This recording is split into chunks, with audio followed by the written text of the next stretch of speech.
Good morning, everyone. The June 5th Executive Committee meeting is called to order. First, I'd like to ask our interpreters to explain how to access interpretation. Please go ahead.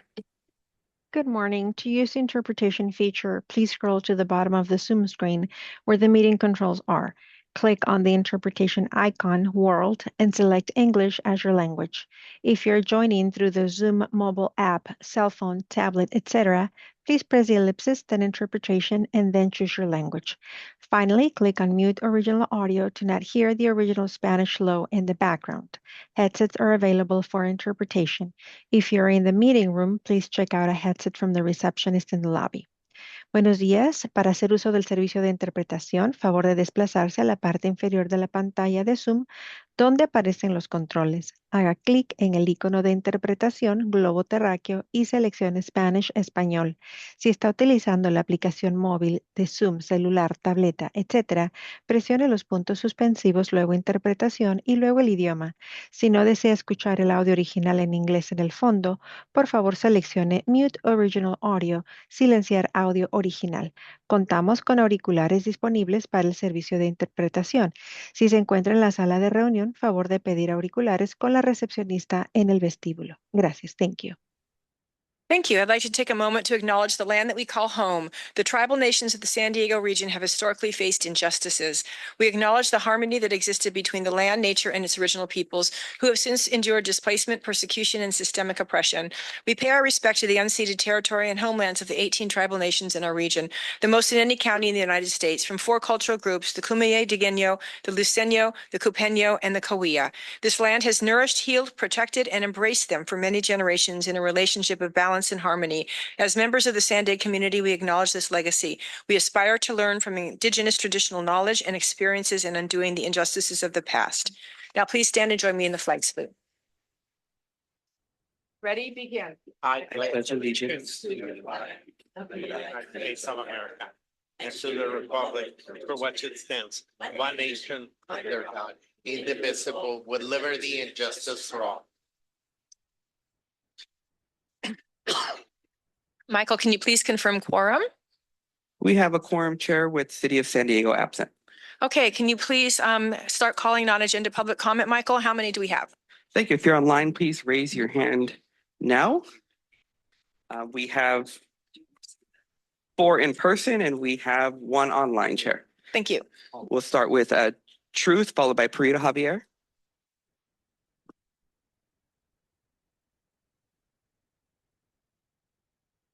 In PRA number 26-157, I received this legally questionable response. The photo records requested are being withheld. Disclosure of employee ID photos would create significant privacy and safety concerns for public employees. Release is not necessary for transparency. Peter Stevens, Associate Legal Counsel. That sounds reasonable, but it's not, because 1, I required that information for public safety purposes. 2, visually identifying who works for the public is a necessary public record, as evidenced in SB 707. And 3, I already have photos of every employee in this room, and if I want to post it online with their names, job titles, and salaries, I can. So their privacy is already non-existent in a public role. So be advised that this is a case I could easily sue and win. Specifically regarding Manuela Plomeguere's illegal public doxing on myself that occurred in this room on May 1st, I'm likely going to file a discrimination report. Here's how to fix things. 1, security protocols need to change. If a board member is openly hostile to the public like Manuela is, I want them banned from using the public entry/exit, or at least to have security protect the public from hostile board members, because otherwise SANDAG opens itself to lawsuits for creating a hostile and discriminatory environment. 2, SANDAG's code of conduct needs to include a provision specifically against harassment. 3, SANDAG needs to stop doxing the last 3 to 4 digits of people's phone numbers, as this is personally identifiable information. Do you not see the hypocrisy of withholding public employees' photos, but releasing private individuals' phone numbers? Implement the same system that the county has, where you only refer to people by the name they used to sign up to speak with. 4, SANDAG needs a separate room to hold closed sessions, because not only could you remove the risk of leaks, but holding closed session in this room prevents the security cameras from having audio evidence. 5, I expect anyone who gets subpoenaed to testify with nothing but the truth, of course. Because remember, the same corrupt entity that retaliated against me simply for speaking out is also the one who boycotted Bike Anywhere Day just for political union brown nose points. Thank you. Your time has expired. Next is Parita, followed by Caesar.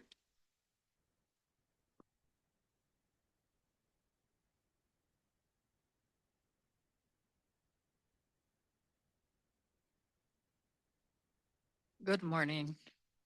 I am Parita Javier, senior with existing Medicaid. We are with you to share lessons learned from our community bounded by City San Diego, District 9 and 4, under the leadership of Councilor Sean Rivera and Council Silver Henry Foster, respectively. The geographic, political boundaries like ours at West Bank of Choyas Creek represent disadvantaged community. Per observation, one weakness is the dovetailing of programs such as physical development on shelter, mobility, transportation, roads, streets, amongst other services in our community. True, have at least 8 concerns. One is the location, construction, and Thank you. operation. Your time has expired. Next is Caesar Javier, followed by allegedly Audra. Okay, just stay there. Thank you, SANDAG. This is all about survival of man and society. From conception to grave, good governance demands healthy planet, healthy people. We have unseen enemy to defeat: environmental hazards, the air we breathe, water we drink, food we eat. And by God, this essential survival kit is controlled by Mayor Todd Gloria. APCD taken out from the county. Water is chaired by Mr. Serrano, staff of the city mayor's office. The food we eat, Councilor Rivera worked out to ensure that seniors have discounts without even studying the quality of that food or grocery being asked for this discount. Things we buy and use, physical hazards we face. Here is our community. Number one issue here is toxicity from neighborhood business. It reminds us that APCD is all about business. Big businesses such as treatment plants, they can go in and out to investigate, but they did never lay a hand to investigate next door's home business. Why? They can go in and out from big businesses to determine emission, but never in us, even if we offered our property for their establishment of monitoring, etc., investigation. They went there, they didn't smell anything. Why? Because the operation is not ongoing. Thank you. Your time has expired. Next is allegedly Audra, followed by Paul the Bold online.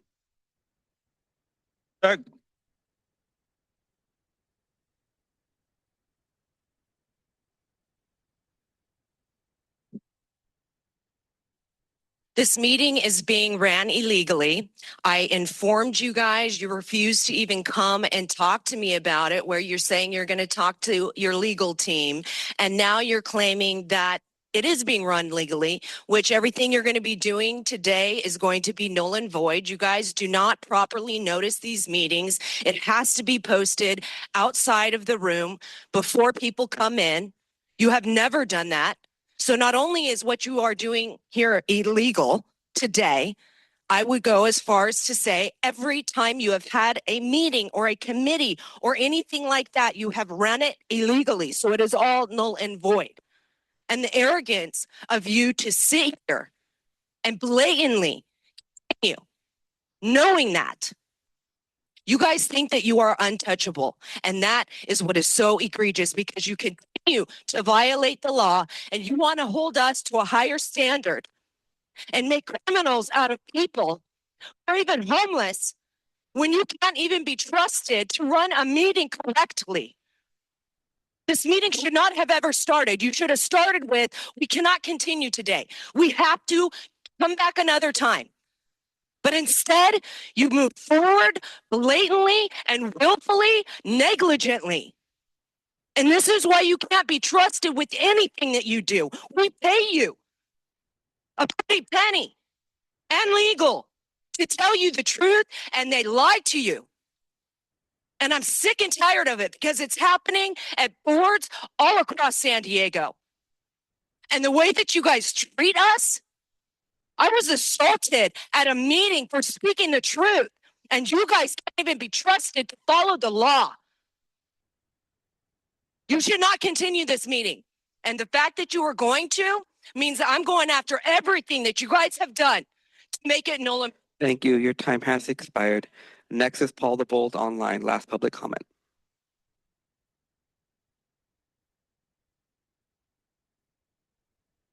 Go ahead, Paul. Good morning, Paul Bold. Hope that the line on the screen which popped up last board meeting is not broadcasting speakers' phone numbers. They deserve privacy, not phone calls which are unwanted or threatening their family.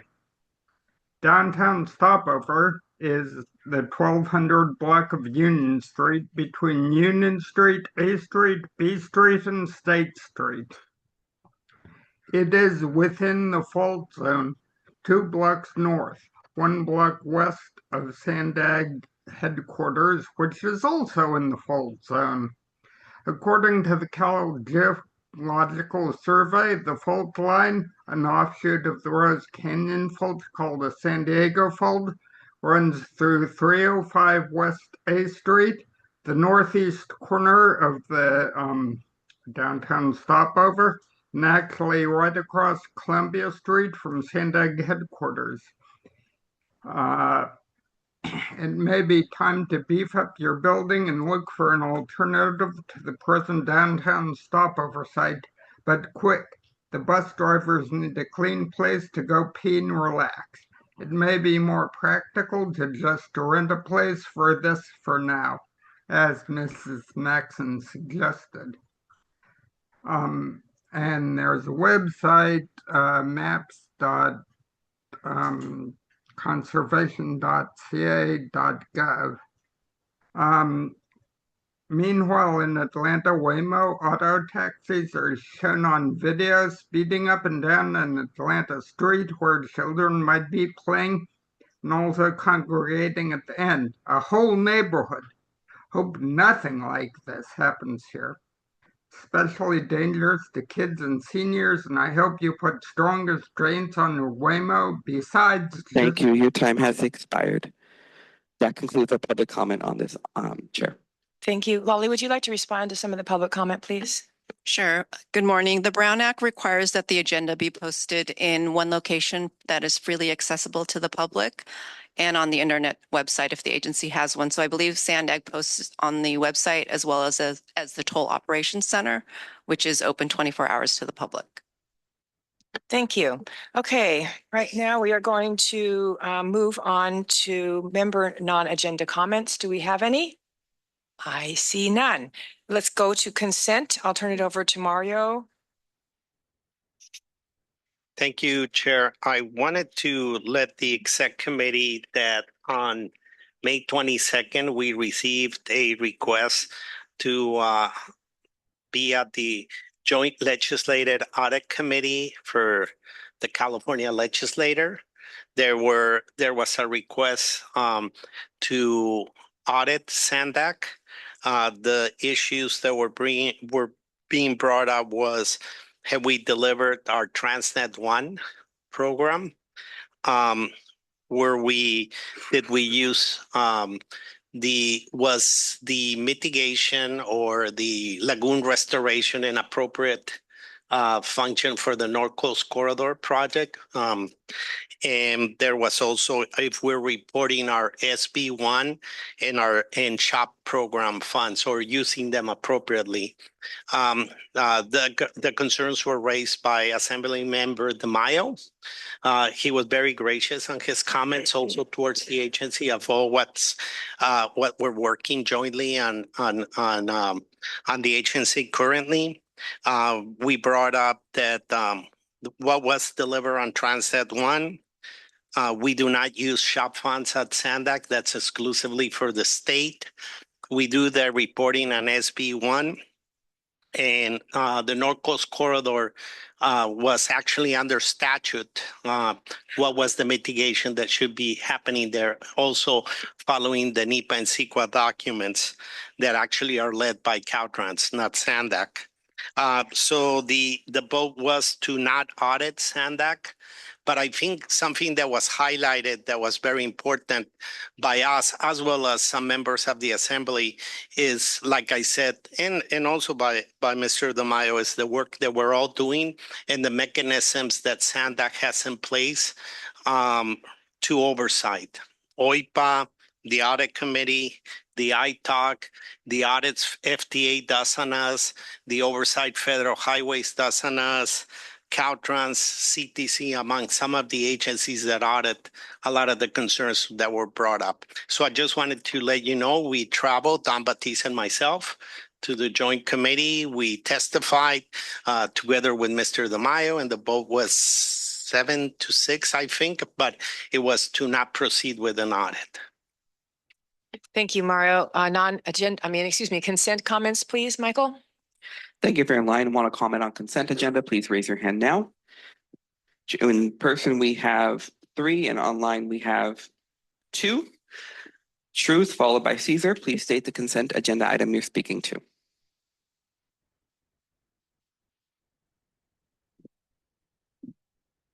Thanks for convincing me that this is a rigged political system. Item 3.1 on the minutes, I don't think the county's ever actually been mentally present. Not today, not ever.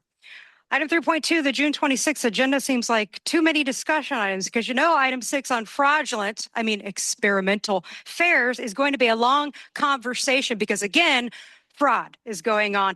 And add onto the 2 conversations about cities fighting for projects, that's going to be way too long for my taste. Item 3.3, SB 108's increased demands from CARB. I can't wait for more totalitarian dictatorship because, as long as we the people have a few extra days to tell them how much we hate everything they do at a cost of an extra $9 million a year, we could just keep this climate cult charade up until there's no cars left on the roads and SANDAG's communist dreams. Again, on pervert Scott Wiener, there's no delaying nor compromising with evil. It's 100% resistance on your feet, not on your knees, especially for Republicans who've been consistently weak for decades. The Sacramento swamp full of wannabe kings and queens, and mostly queens, does not care how your community is affected by SB 79's 8-foot towers or the shunning of public transit or the increased congestion, nor do they care about AB 2296 and the rigged RHNA housing quota game to force cities to get ugly, expensive stack and packs to cause more of the same, because it's all about what they want, and there's no negotiating with terrorists. A political Peter Pizer, when referring to the transit and multimodal advocacy community, Pizer just means lobbyist, right? The train derailment in 2023 in East Palestine, Ohio. Remember when Biden didn't care and never even visited the area? What fun times those were. New EV and hybrid registration fees as a new highway trust fund, more fun. I wonder what a $20 billion rural ferry is. And Sean Duffy said DOT is repurposing funds from California's failed high-speed rail into local rail crossings where it will actually save lives. That's wonderful. Imagine if SANDAG actually did that, invested in things that actually help people. Wow.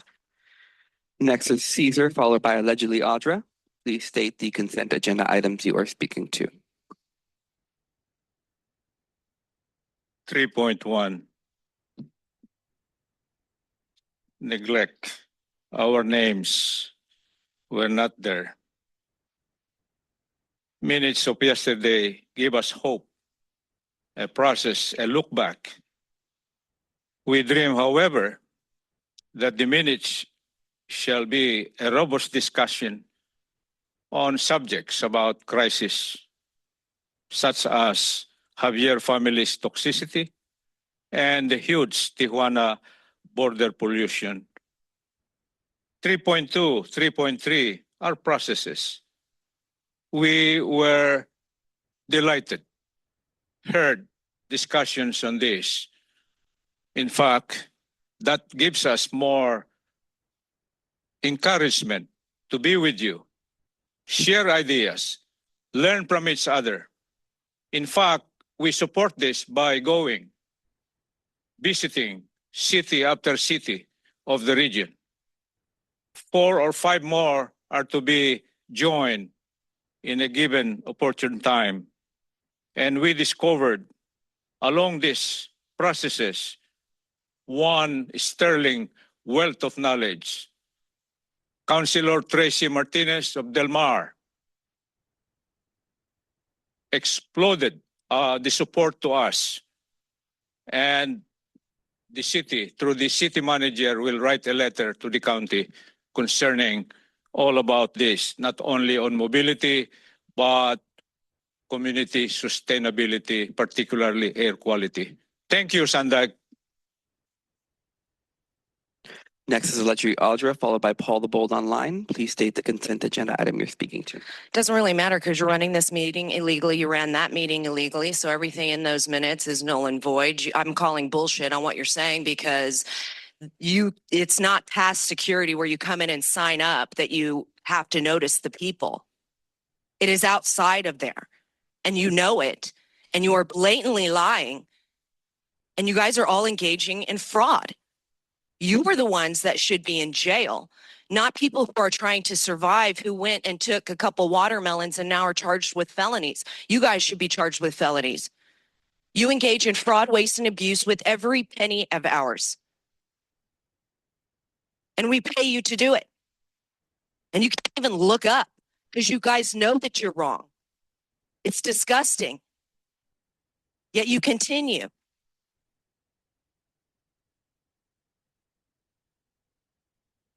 In your face. It's like in your face, people.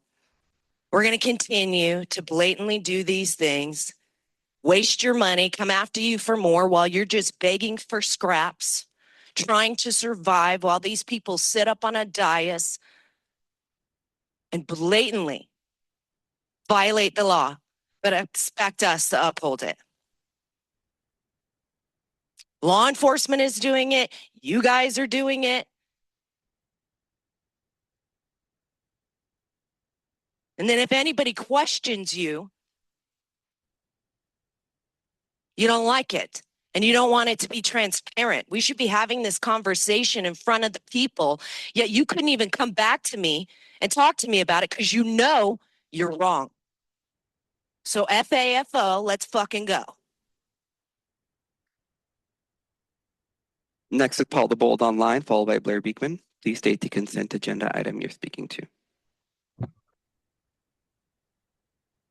Let's see, legislative status. As noted, the federal funding picture looks bleak.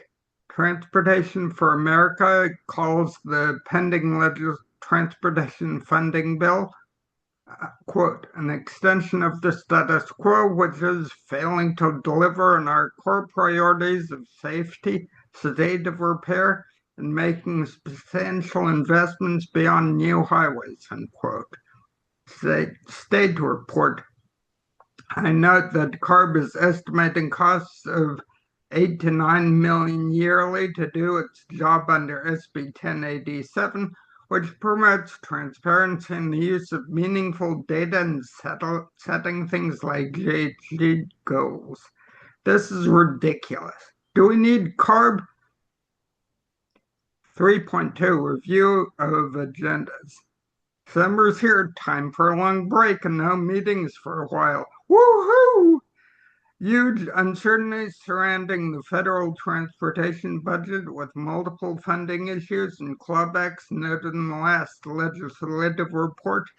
And today's report suggests that transit and rail funding might be decreased a whopping 41%.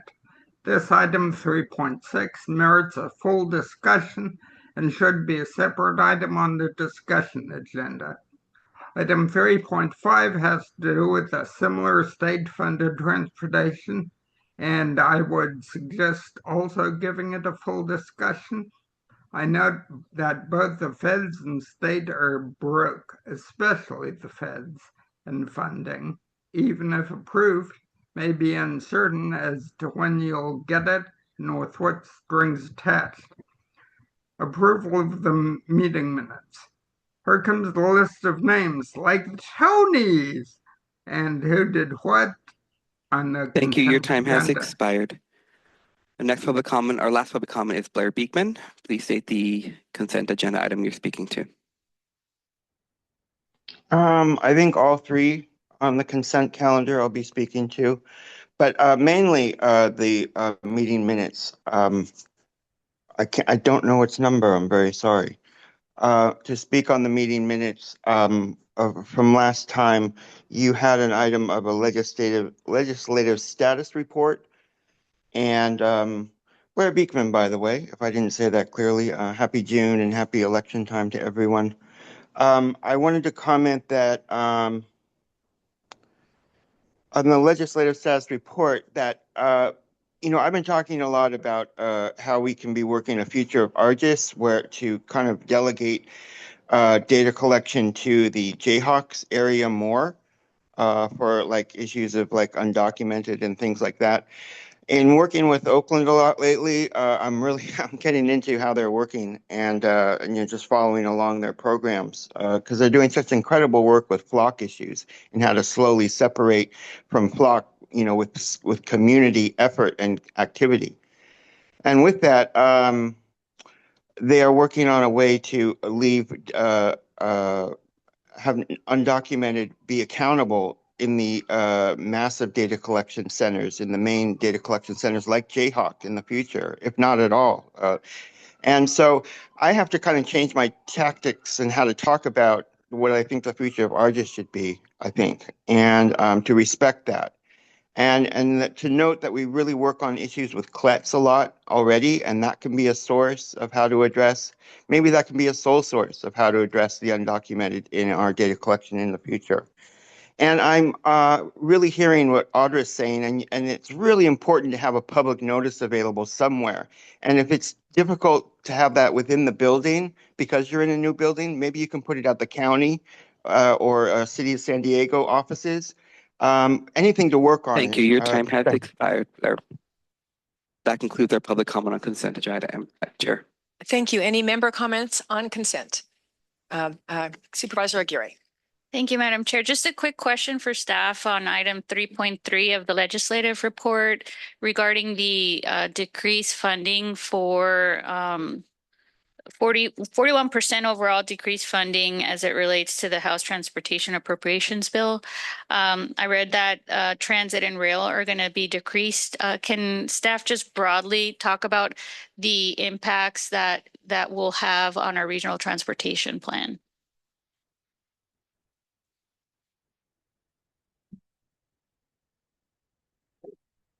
I can speak at high level, sort of program by program, based on sort of past use of the programs that they're proposing to cut.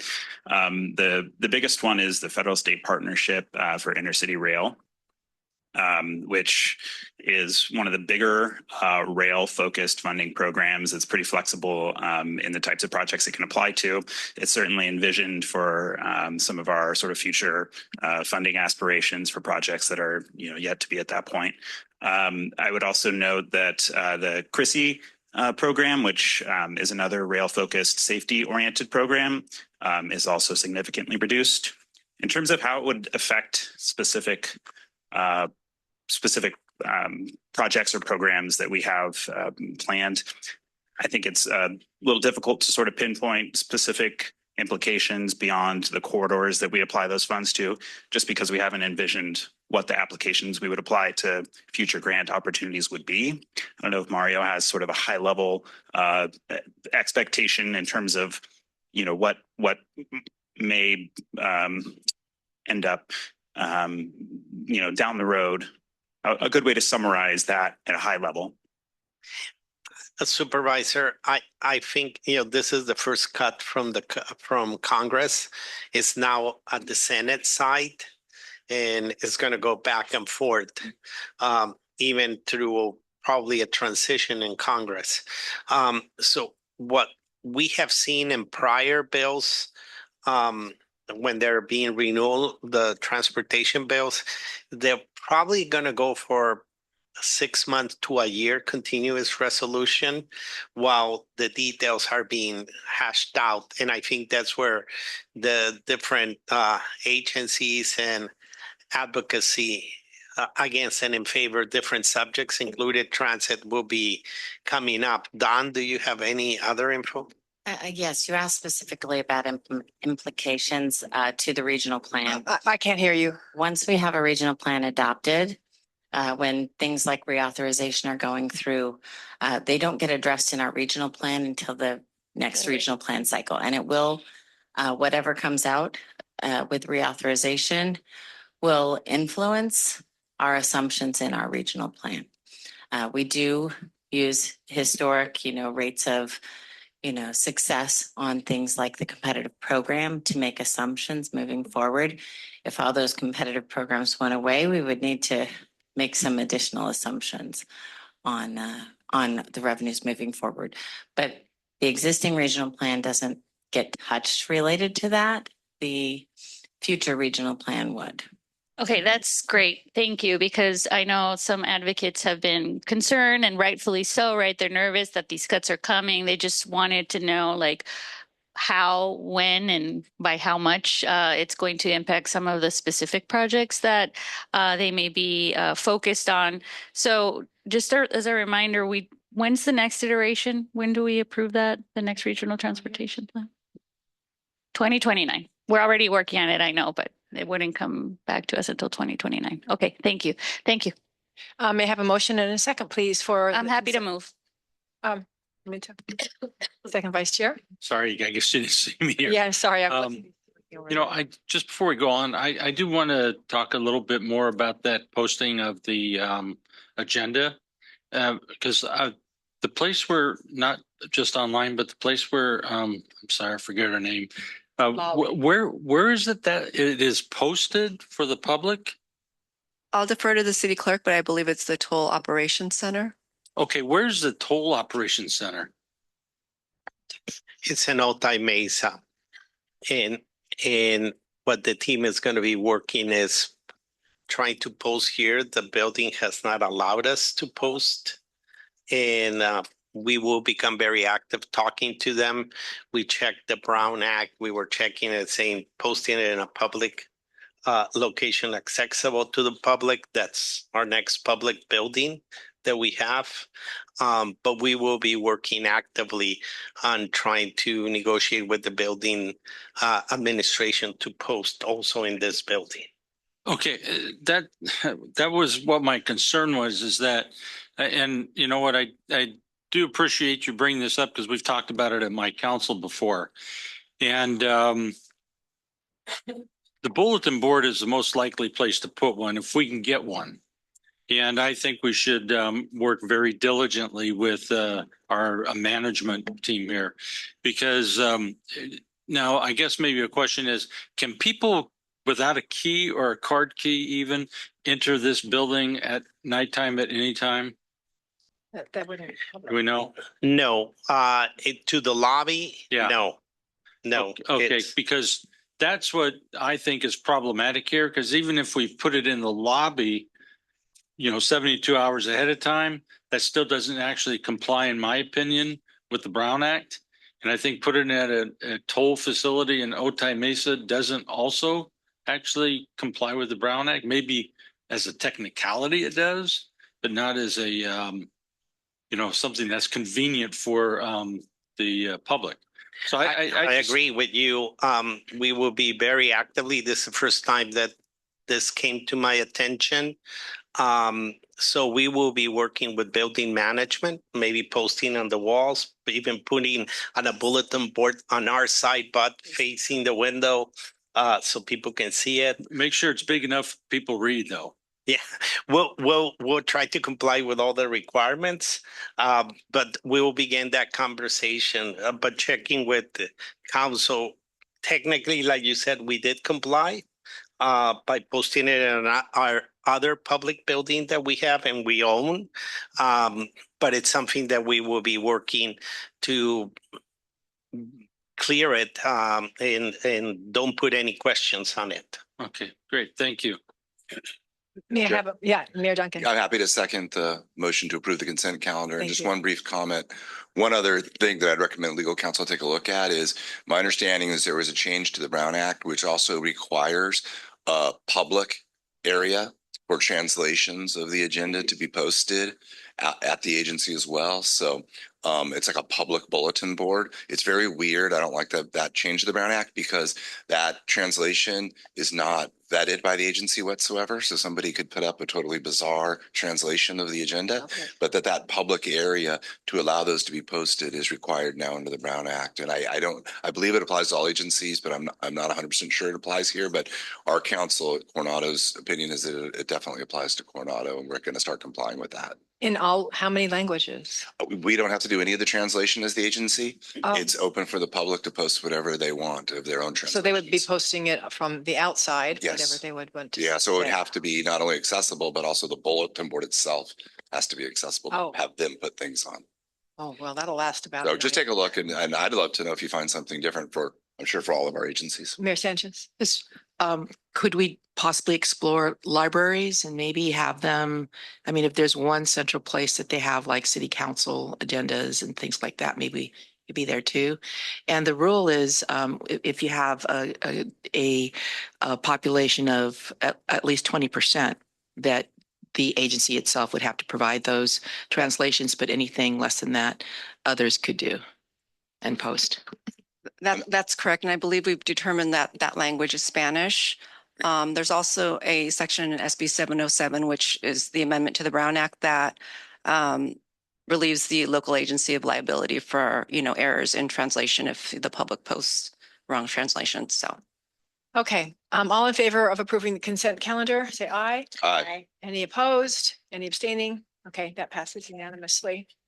All right, we're going to now move on to internal controls update. Shanae, please go ahead. Okay. So good morning.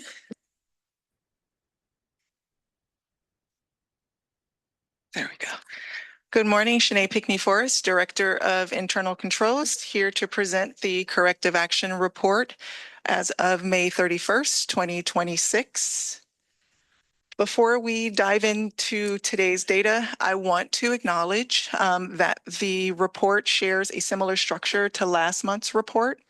And in the future, reports will look different and reflect the feedback from our previous conversations here at the committee. Last we met, the committee provided feedback for improvements within the quarterly report, including identifying board-specific items, highlighting progress and obstacles, highlighting past due items, and then also including performance indicators for determining if the implementation is effective. So I want to assure you I have heard the feedback, and as a result, I am working to integrate them into strategic changes we're making internally to our corrective action plan process, which I will detail a little bit at the end of the presentation. But I do need a little more time to integrate all of that work, so I anticipate the next quarterly report will look different and be reflective of the new process that we're implementing. In the interim, I do want to keep you informed in real time about recommendation implementation progress. As a reminder, the recommendation review process implemented in my first year allows for progress monitoring and systematic documentation of our efforts to address the recommendations. Elements of the review process, I review the documentation and submit it for approval to the respective audit entities.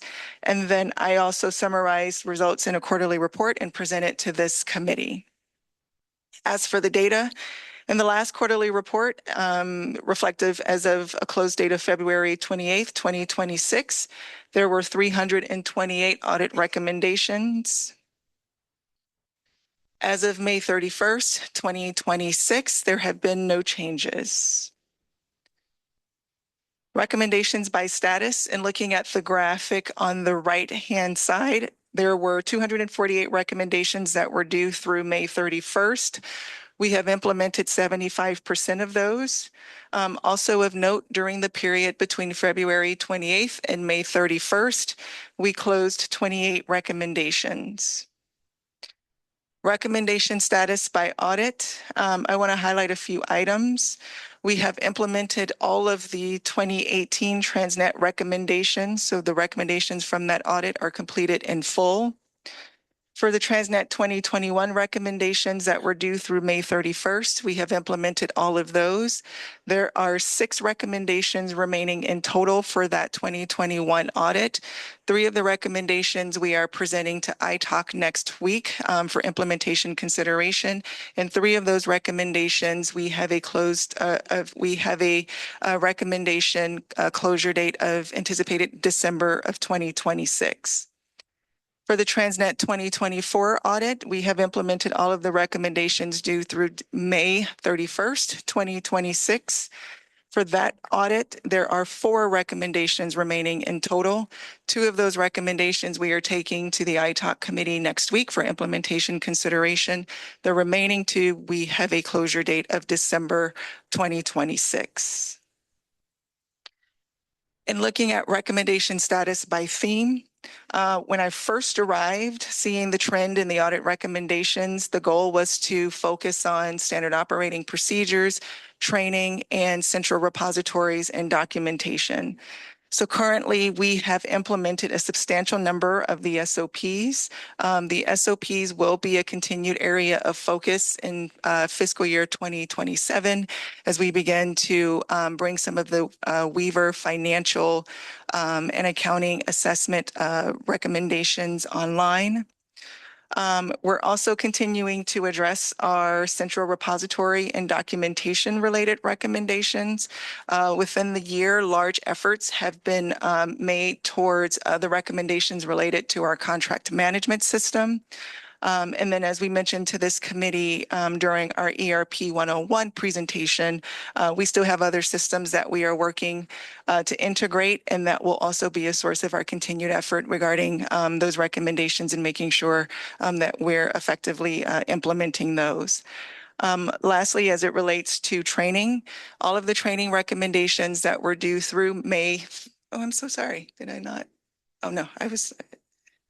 Sorry, all of the training recommendations that were due through May 31st have been completed.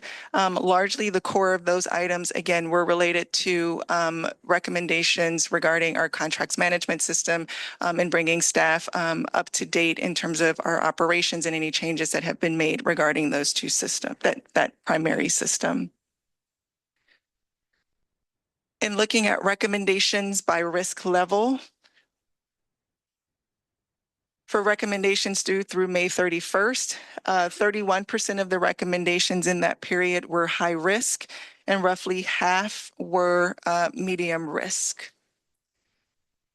For high risk recommendations, we've implemented 66% of those recommendations. For the 26% not implemented, those were related to recommendations regarding project management, systems implementations, and best practice, which will we anticipate being a primary level area of focus for fiscal year 27. For medium risk recommendations, we've implemented 76%. For the 11% not implemented, those recommendations were similar to those that were high, basically in those project management systems implementation categories. For low-risk recommendations, we've implemented 85% of the low-risk recommendations that were due through May 31st. For the 7% not implemented, those are related to establishing calendars, internal calendars and schedules for submission of timely reports from our transit operators. In regards to the work in progress, as mentioned in the beginning of the presentation, there are a few efforts underway that will inform the content of the quarterly reports going forward, and that will be responsive to this committee's request. So first, there's an internal dashboard of audit recommendations nearing completion.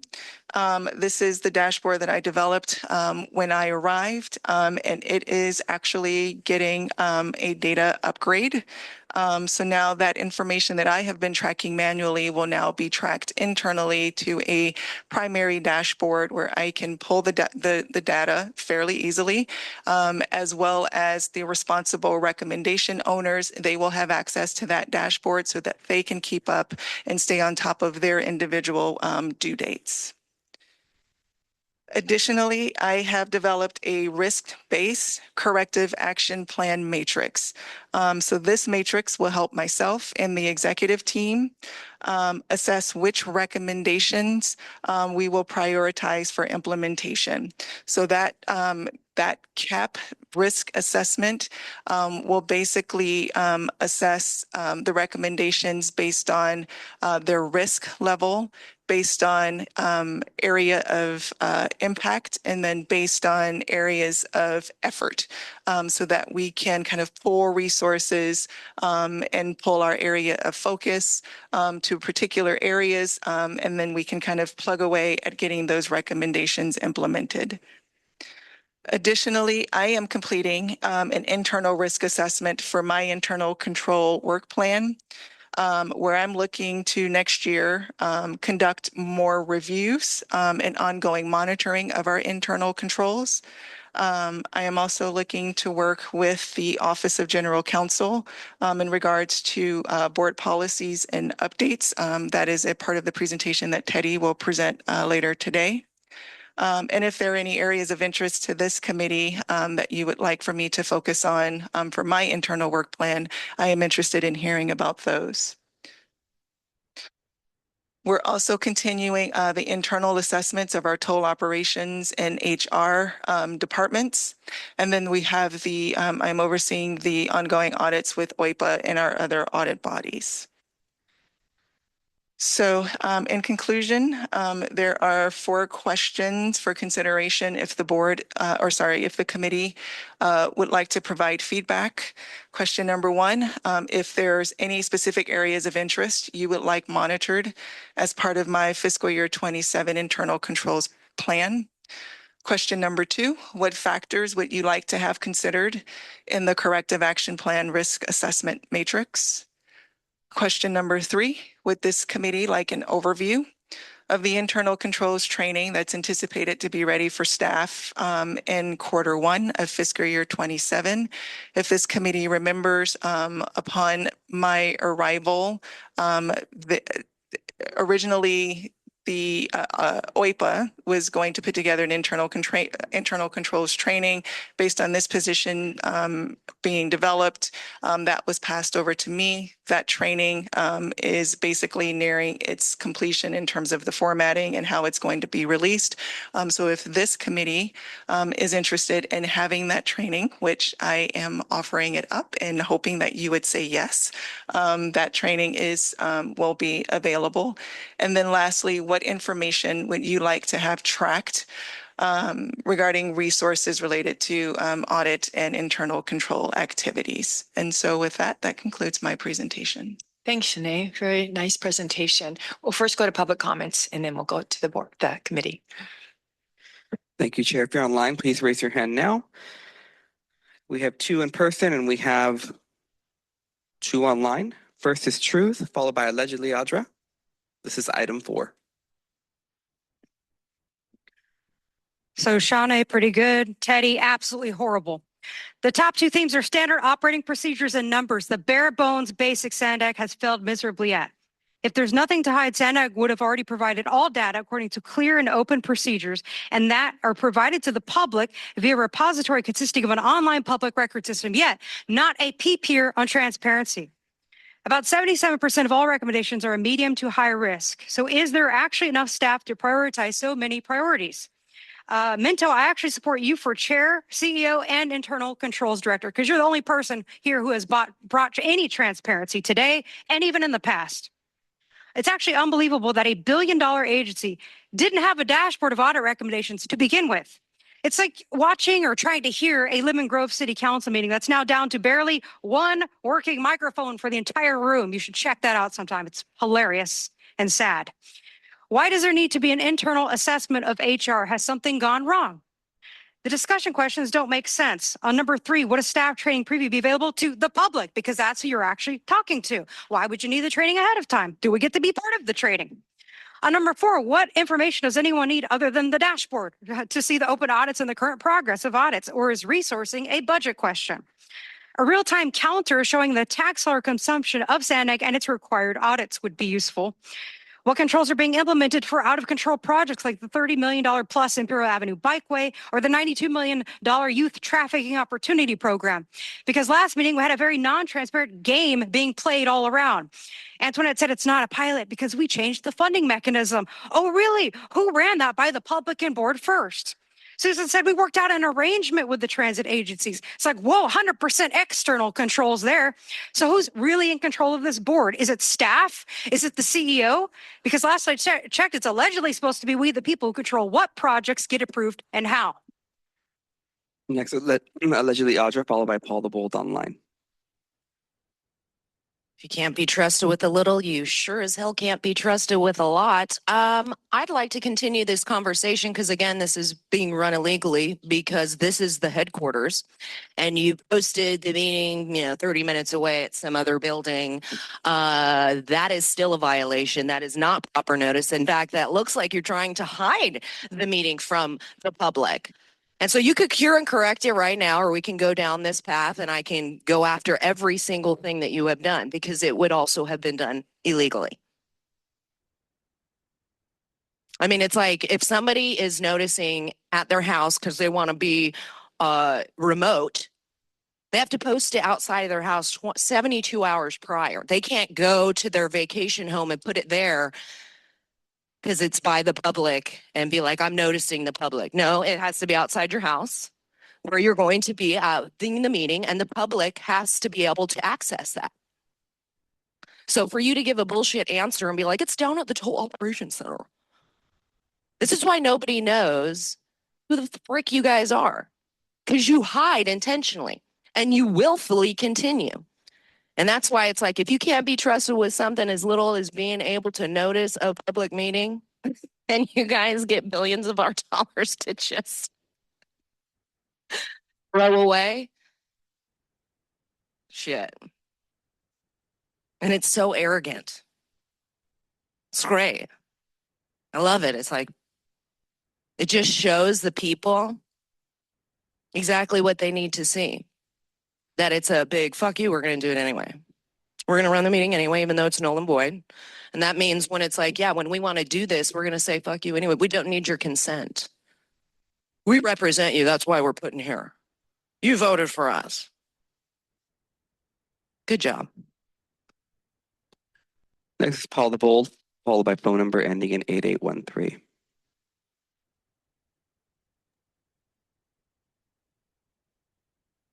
Quarterly internal controls update. Good progress, but some details are still unclear, and this is Paul the Bold, by the way.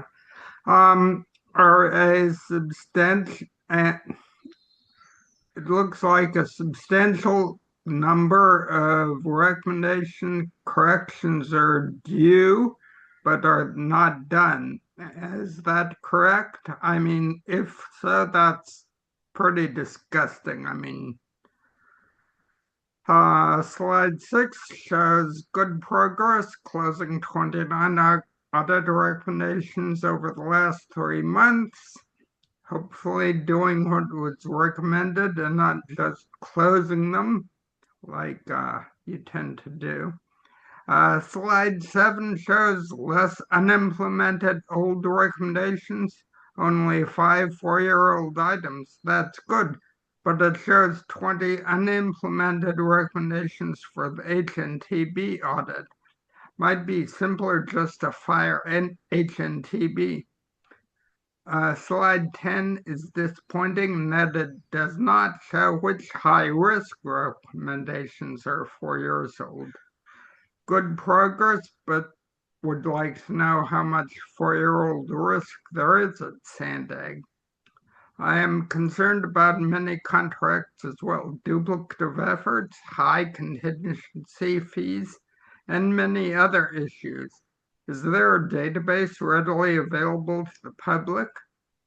I mean, there's a lot of alleged fraud in the contracting arena, and this might actually help save like the state from coming in and auditing you or something of that nature.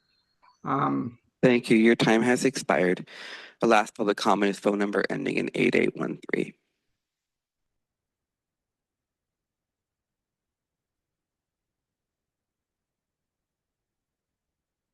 Go ahead, 8813.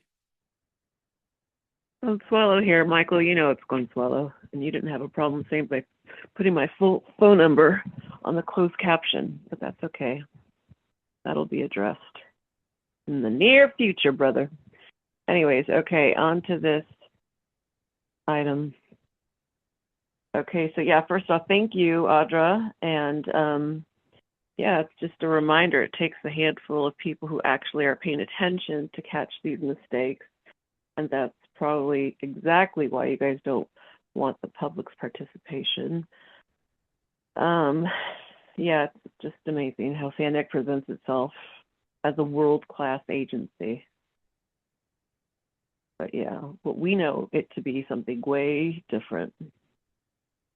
Yeah, for an agency that has a budget in the billions, you guys make the basic failure. I mean, it's just the basic things, you know, from the past, you guys used QuickBooks for tax-related stuff and administrative errors, sloppy meeting management, all of it. Sorry, I'm not feeling good, but I truly had to chime in for this. And yeah, again, let's not forget about the disclosure of private information belonging to members of the public. You know, releasing citizens' personal phone numbers without consent is beyond careless. And it's just, you guys have put yourself in a bad situation. But again, you guys aren't as top notch as you want to come across. Anyways, let's see, the internal controls. This is what we're talking about, right? Okay. So again, yeah, just focus on public Thank you. Your time communications. has expired. That concludes our public comment item, Chair. Thank you, Michael. Any member comments on Shanae's report? I have a couple questions for you, Shanae. You've been here for a year, done a lot of work. What stands out to you in terms of the challenges that you've faced and any lessons learned from what you've seen and what you've implemented? And Yeah, so wow, a year has flown by. So July next month. But I think the lessons learned is it's reflective actually in today's report. So when I came in, the goal was try to get a handle on the recommendations, like what is actually happening within the organization. So what rose to the top were those three primary areas. As we've gone through the year and we've tried to, and we've made success in implementing those recommendations internally, I'm starting to see kind of where we have to navigate certain areas and navigate the road. So some of those recommendations, it's not a one department recommendation. We have to coordinate across departments. So that's going to take time. Some of those recommendations are internally, we're making changes and we're shifting. And because we're making changes and we're shifting, some of those recommendations as currently written will no longer be applicable. And so we're trying to figure out how to meet the intent of the recommendation, meet the root cause of the recommendation, while still kind of adjusting and adapting within the organization at large. So I think the huge lesson learned is kind of reflected in that corrective action plan matrix in terms of now that we know what we're doing, not what we know what we're doing, but now what we know, what we're focusing on, what's the next step that we can take so that we can have a very deliberate and strategic and concerted effort to finish closing out the recommendations. And how long do you think it's going to be to finish those out, this backlog that we have?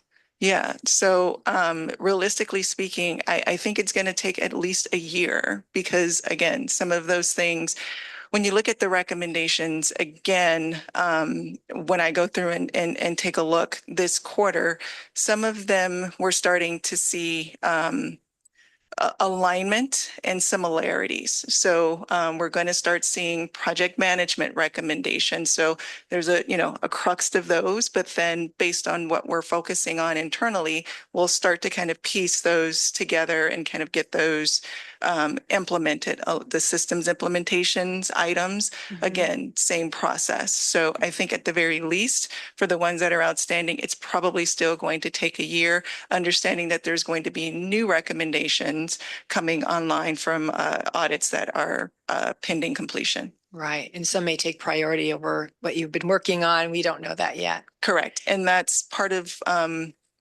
what I want to start bringing to this committee with that risk matrix is kind of giving the committee a go, no-go discussion in terms of these are the recommendations we're focusing on.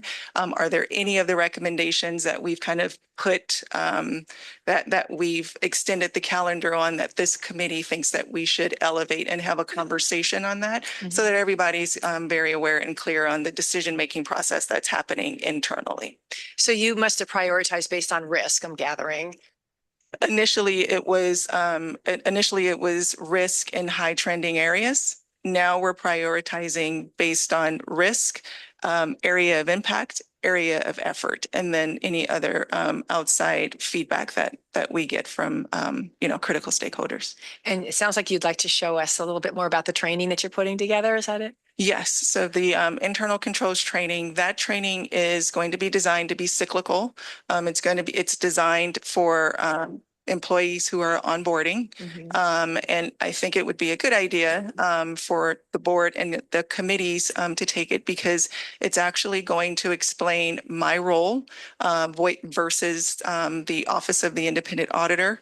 It's going to talk about the three lines of defense in terms of oversight within an organization. It's going to talk about how internal controls relate to individuals within their departments. Like internal controls, it's this nebulous concept, but we're all important and we all have a space and a role in implementing them. And then there's going to be some case studies to make sure that we kind of understand the concept at large. So we're going to probably have an item on describing what the roles specifically are. Is that where that would fit in, or could this be a standalone? I think that's a good question. I think different things are going to collide together when Teddy's going to be talking about policies and how we're talking, or he's going to be proposing a very broad change in policies. Then some policies seems to read like a manual, and policy should give you the bearing of where you're going and the boundaries, but not the step by step. And the internal controls, I think the discussion that's going to happen there with the training, but also something that resonated in one of the past meetings, I think Mayor Duncan brought it up, bring in the hard questions. And there's going to be moments when, and maybe not totally answering your question here, Chair, but there's going to be moments like Sinead is mentioning that sometimes strategically maybe that we look for a bigger solution that's going to go across than the specific recommendation that's being put out there. I give this hypothetical example. If in our existing toll system, would there be a recommendation, which it's a hypothetical one, saying fix X, and that X is going to take us a lot of resources and it's going to take us 24 months. Well, we're envisioning a new back office in 12 months. So don't focus on that. Focus on the new back office because it's going to clear more things up. I think we're going to work on colliding the policy discussion, the internal controls, and the different items that we're looking, and prioritizing strategically. Audit recommendations are now we're going to have a more robust conversation, not on a go, no go, but on a go, maybe go halfway, maybe go 50, 75%, or a no go, because strategically we could do something else to address that root concern. Yeah, the intent that you were talking about. Yeah. Okay. Mayor Minto, you had a comment or question? Yeah, I didn't plan on it, but you raised some questions for me and some thoughts, and that is that, you know, this is a lot of people on this board of directors, a lot of advisors, a lot of different ideas on how to implement things, solutions. And I think that can in some ways also be problematic to where we want to be. Do we monitor or talk anywhere about the input outside of board meetings from members of the board of directors, even the questions that might come up by board of directors? Because, for instance, if I call in and I'm asking Mario a bunch of questions, or I'm saying, well, I don't like this because of whatever, well, I think that should be captured in some way, because except for the individual response that I get, for instance, we don't know if anybody else around the table would have a similar concern unless it's talked about. And since we are charged with really creating the board policy and whatnot, I think it's important for us to all have a very, at least get the same similar information, or the same information that maybe I get from Mario on a topic. And that has to be monitored also in some way, I would think. I think where we're trying to address that concerns are with the memos that we send sometimes to the board, where we're saying, hey, this came up. We want to let you know where we are with this items, how we address this question. Because I think the spirit of the question is you want everybody to be at the same level playing field of knowledge and information. Yes. And we are trying to address that with our different communications that we have with you, the board, in providing that. And in some cases, there's sensitive information, so that comes through other channels of communications that protect that sensitivity of that communications. And I get that, and I appreciate that. And I do, obviously I see the memos. But the thing is, though, that if we're monitoring, what's going on, we should hear. I certainly hate putting more on your plate, but that is probably something that should be audited. Is there, response? In a contact records management system, that's easy because you click on a button and it shows response. And that could be part of it, that there's 30 inquiries this year from board members, and 25% of them were addressed, and 5 of them we couldn't find answers for. Something like that, if that makes any sense at all. And it might not, because you're the expert, I'm not. What I would say to that is, I'm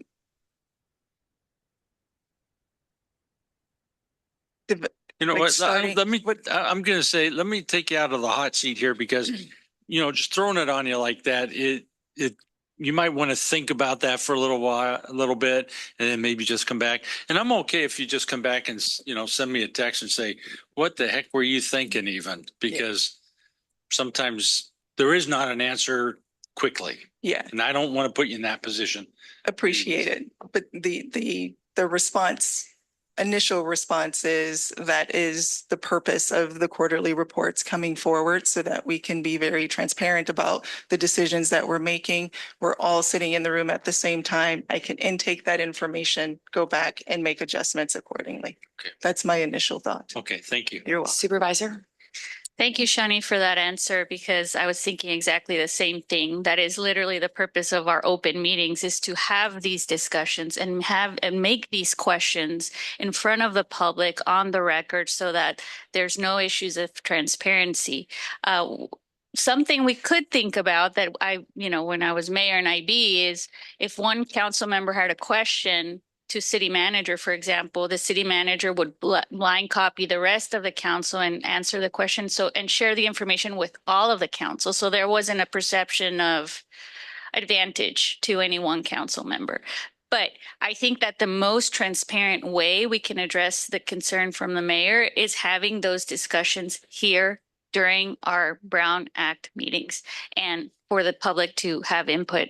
Now, something relating to your first question and to these quarterly reports, which I think are a great idea, something that I would like to see just a little bit more, because I know right now you've taken control of this and you're quantifying the specific areas of improvements that we need to focus on.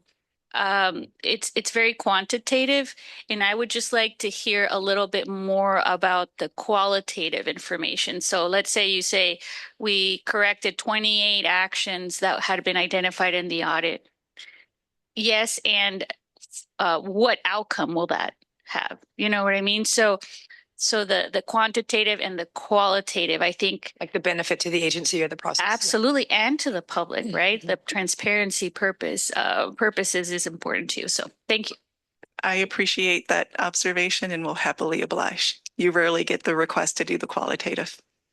Great. Thank you. Mayor Jones. Thank you, Chair. And thank you, Shanae, for everything that you've told us today, because I do think it's very informative. I do have a question on the higher risk, because higher risk are honestly probably more expensive and, put us in a very bad position. I'm wondering, is there a way to bring in temporary staff or something like that that might help us get those done a little quicker, because those are more of a major exposure. So I'd be hoping that we were looking at that to see if there's a way to do that.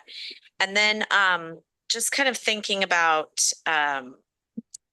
you had made a comment about coordinating across the departments. I know that also is something, the efficiencies, sometimes you've got redundancy and that sort of thing that again, kind of rolls back to money. I'm wondering if there's a way that we look at a more comprehensive, how do we get the silos to communicate better? And I think you're doing that, but in a way that Mario knows exactly at all times everything that's going on in these different silos. And if there are small improvements that can be done in a quick manner, where you could just say, well, we could do this one thing, or this one person might move to different departments. Sometimes it's even that. I know we actually have found we've actually moved people around within the organization in San Marcos to save that, to make it less silo-y. I know that's not a word. It's a Rebeccaism, but to make it less silo-y, where people are actually coordinating better. And again, it creates those efficiencies. And then on the timing of the training, on the training, I think that would be very good. Now, what I'm trying to figure out, is that going to be online? Is that going to be in person? I think if we have a better, grasp on what exactly is happening. So I do like that you want us to have that training as well. It will help us articulate to our residents, hey, we're doing this, which is then now going to help us in this department, or, things like that. So maybe you could help us understand what your thoughts are on that. Yeah, the training in person. We could do it at a staff retreat, whatever, the venue would be appropriate for you. But the training would also be available online whenever you had the ability to take it, or for someone new coming in if they wanted to take it. And I like that idea because if you forget something, you could go back. You know, we have a lot of things pinging around. You know, we've got our organizations, and then we have, you know, SANDAG as well on top of that. So I like that idea. Again, so just trying to figure out how to speed up on those higher exposure items. And I like everything that we're doing so far, though. And one last thing, I hate to bring it up, but I do have to bring it up. On slides that are missing from the presentation, slide 14 was not on the original one. It would be really helpful. I didn't see an email, but I might have missed it. I've been kind of busy this week. But if we have, you know, just a mention of, hey, there's a new slide in the presentation. I try to get and I can't remember what day I printed this, to be honest. This week has been a blur.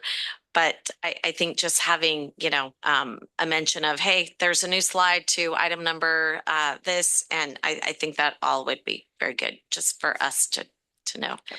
Thank you. Thanks. Mayor Duncan. Thank you. Just a couple of brief questions. One of the criteria you mentioned on how you're organizing audit things going forward, you mentioned something about effort, but I didn't know what that meant or exactly how that plays into it. Could you elaborate? I don't know if it meant if it's harder, if it's easier to achieve, or how that works. So in terms of effort, I am looking at things such as, does it require department coordination? Because that's going to take a little more time. I am looking at, is it contingent upon precursor activities? So that was a question that I heard from Chair Huebner in one of the previous meetings. And that means, for example, do we need to wait for TCA to come online for us to address some of the recommendations? So level of effort there, effort in terms of cost, kind of what cost range is this putting us in? And then level of effort in regards to staff. Is this something that 1 to 2 staff can do? Is this something that 10 staff can do? Or do we need kind of like a hefty work group to get it accomplished? So those are the effort So I items. understand those criteria. I guess my question is, once you have the answers to those questions, what does that do to your prioritization? So not to get all nerdy, there's basically I've got it where it's calculating a score. So that's effort score relative to the likelihood score. In terms of Six Sigma, it's called a pick chart. It's going to kind of give a go, no go, high commitment, you know, drop off. And then based on that particular score, internally, we'll discuss kind of what's the resourcing, how do we want to do this, do we want to proceed, et cetera. That's kind of how I'm envisioning it at the moment. I think, Mayor, it's going to help filter the ones that we want to have a conversation of what strategically we should do, you know, on into what level we should do it. Sort of analogous, right, to when we're looking at maybe some projects we can move forward and get done and move them on. Okay, so I just want to make sure I understood, which is pretty true. But the score won't define our action. The score is just going to help us. It's informative to focus on a robust conversation. Yeah, so if it's more likely or easier, not easier in a bad way, but if it's more likely effort-wise that we can get it forward, that's the criteria that might move it up the list, right? That's the understanding? Yeah. All right, then the other question I have, you mentioned like going forward, looking at project management, or that's part of fiscal year 27, those audit recommendations. I heard that right? Correct. So the one thing, first of all, I like your report and I support the work you're doing. I think you're obviously clearly very bright, so I enjoy the work you're doing. The question I have is when I go through the report, and maybe I'm partially missing it, I do see the different categories and things, but in just like a colloquial way to describe somebody, to the chair's question about how has the year been, like, so if we say on one hand, like, we're going to look at these project management ones, or focus on them in the next fiscal year, is there categories, not like risk or whatever, but is there a way to say to the public or to us, hey, these are the few areas that we've made major progress on? Is that like been said and I'm not comprehending it? Like, because I saw one, there was like a lot of stuff about the budget, looks like it was done. But for me, I'm like, wait a minute, project budget, maybe it is for funding or whatever. But for me, the project management ones, looking back like 2 years ago or 3 years ago on this board, those were the ones that the board was very hot about, invoices not being reviewed properly, things like that. So I'm just curious if you have or maybe it's too hard because if we're doing little pieces of all the different ones, but I was interested in your feedback. So on that area. So two things. I need to do a better job in my reports because that's one of the things that I was looking to highlight in terms of looking at the themes where we've kind of made progress.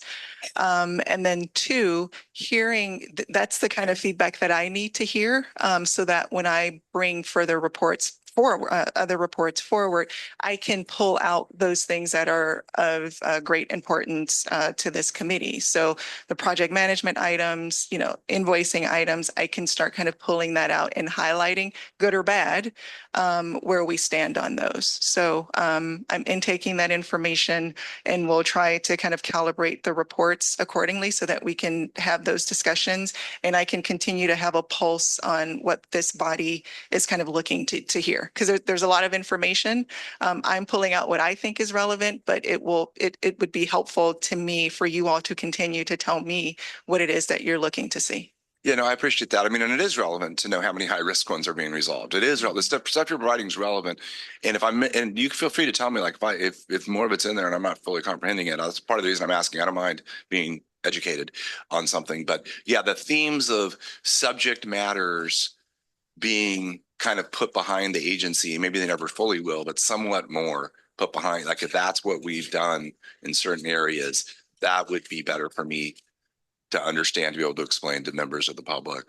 But the project management ones, and I also maybe need to know down the road, not today, but just I'll finish, but is a little bit more is what's encapsulated in project management because that's doing in 27. I know we can only do so much so fast, but a lot of the project management complaints are back from our audit issues we're pretty far back. And I think we have made progress from other things that you have told us, Mario. So yeah,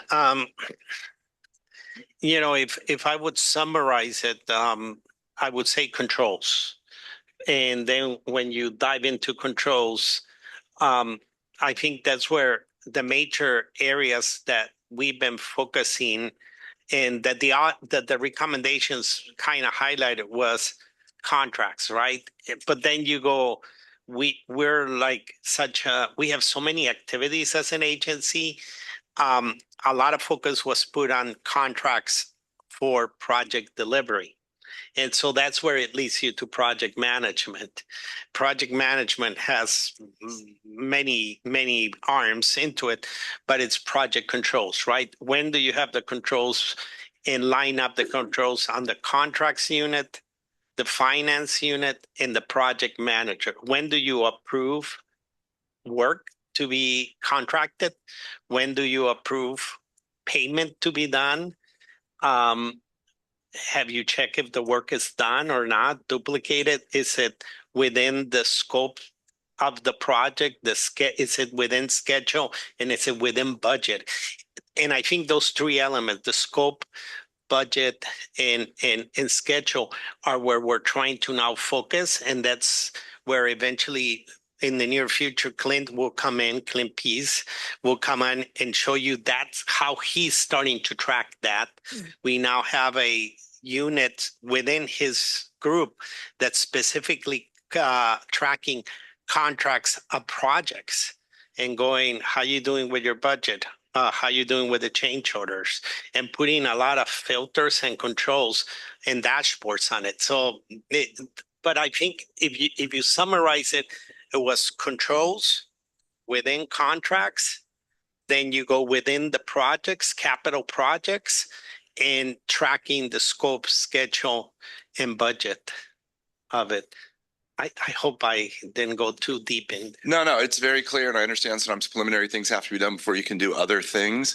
I just would say, when we if you harken back for those who are here to the issues with like the toll road and the performance and the project management. We had a vendor who was supposed to be managing the project for us as well. And really that stuff was way, in the opinion of the board and myself, was not happening remotely properly. And that, so anyways, I'm glad we're working on it. I like the information, I appreciate the information, and hopefully the feedback's a little bit helpful. So I appreciate your work. Thank you. Mayor Sanchez, did you want to speak? No, okay, very good. All right, this is Councilmember Downey. I just had a couple questions. I appreciate the report greatly. Please but move the mic a little closer to you, Carrie. It's hard. I appreciate the report greatly, but I'm trying to understand the charts that you put up were basically on audit findings. So what Mayor Minto suggested doesn't have anything to do with an audit. That has to do with us giving opinions of things we wanted to do. So how do you separate those, which we need to track? People need to be able to make suggestions, but that's different the way the format that you gave us. And not that we don't want that, but I'm trying to figure out, because as somebody mentioned, we're worrying about the high risk things that are on that we should get done as soon as we can. So how do you think that fits into what your job and your department is tracking, and how? All of that is integrated. So whenever I am sitting in front of this body, if there is a concern, an area of interest, an area of focus that you would like to have brought to my attention, this is the form at this moment to do so. So I would encourage any feedback outside of recommendations included, because it's all informative to the work that I'm doing internally. The recommendations, it's a guide, but I'm also having conversations. I'm also making observations. I'm also looking at best practices and integrating all of that into the work that we're doing. And you'll show that separately, because when you come back with the quarterly report, I like seeing the audit findings, because let's face it, we want to get them all done, be all caught up, so that that doesn't have such a huge impact on us, because we've got these old audit findings, but then separate out what isn't part of that. I think that would be helpful. Very good. All right. Good discussion. No vote on this. So we'll move on to our next item, which is our board policies and the work plan for our board policies. And Teddy will be giving that presentation.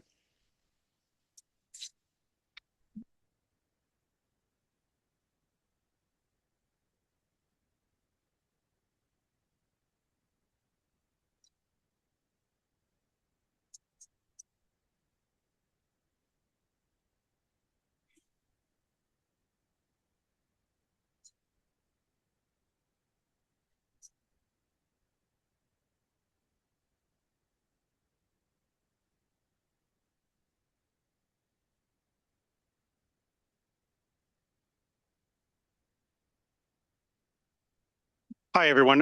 Teddy Lowe, General Counsel for SANDAG. I'm going to be talking about some board policy review and a proposed modernization plan for the agency. So I'm going to go to my first slide. I don't know if you all remember, but my first week here, welcome 4 days in, was asked to look at the DBE policies that the federal government had changed and about what we needed to do as SANDAG as a whole to necessitate changing any kind of board policies to do that. I think we took a step back a little bit and talked to Mario and talked to others that, you know, instead of just focusing on those DBE issues, looking at the board policies as a whole, and I got direction from the board, go, okay, come back to us after you kind of, you know, sat back a little bit, got a little more familiar with the agency, had some time to take a look at the board policies and provide an update on those, what you found. So I'm kind of coming back with some preliminary findings, some interim solutions, and a long-term plan to kind of move forward as a more nimble SANDAG. So I think the first thing I found in looking at this stuff was the board policies as a whole, it's unusual and it's pretty bloated. And I'm going to give the lawyers in the room and everyone what they call demonstrative evidence on this stuff. So this is SANDAG's bylaws and board policies. And I'll give you, it's about a couple of inches. It's about 400 plus pages. And when you look at this, there's bylaws that talk about certain things, and then there, and I'll show you, and I have another chart coming up, that there's 40 plus board policies. And the board policies go into excruciating detail about every little thing staff has to do on things. And I'll tell you why that gets a little bit difficult. But you're saying, okay, well, that's SANDAG's board policies, 400. So I said, you know, I'm going to do a little bit of extra research, and what are other agencies kind of doing? Well, come back from my former place of employment, LA Metro. This is their board policies. It's about a hot 40 pages. You say, oh, well, you know, that's LA Metro. How about somewhere else?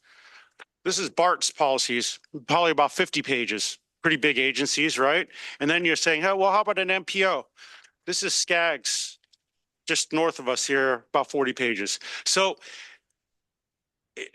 if you kind of do a deep dive on these things, you get these other board policies kind of give the kind of overall guidelines like, hey, you know, this agency is going to have this many board members and you're going to do this and you're designate certain authority to the CEO and this is the parameters you have to play by. This is a strategic intent of the board handing it down to the CEO and staff to do.